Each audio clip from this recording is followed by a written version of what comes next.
Почитувани, на секој почеток на грејната сезона, битолчани се сеќаваат на ветувањето од актуелната власт за изградба на топлана и топловод во Битола.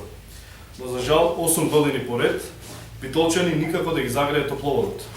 Пред 8 години, Талевски, Коњановски и ДПМН во низа наврати го презентираа и го најавуваа капиталниот проект за топлинска иднина на Битола, со изградба на 3 нови топлани и топловод, на кои ќе се приклучат колективни згради и индивидуални објекти.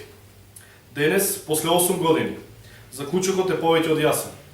Лажни ветувања и тоа исклучиво во предизборен политички маркетинг. Талевски и ДПМН да дадат отчет на граѓаните. Зошто и после 8 години власт од топланата нема ни трага ни глас? Зошто битолските пратеници од ДПМН, Кузмановска и Џолонга гласаа против барањето на СДСМ да се издвојат 3 милиони евра од буџетот на Република Македонија за реализација на овој проект?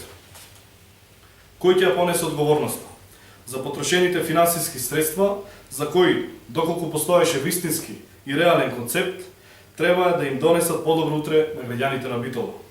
Како ќе се оправдате пред битолчани, кои покрај сите поскапувања на храната, водата, струјата, нафтата и нафтените деривати, ќе мораат и оваа зима да се креат на крајно скап начин? Но очигледно е, Талевски и ДПМН немаат капацитет, ниту пак мандат за реализација на овој проект. Ова е само уште едно во низата лажни ветувања на Талевски и ДПМН. Благодарам.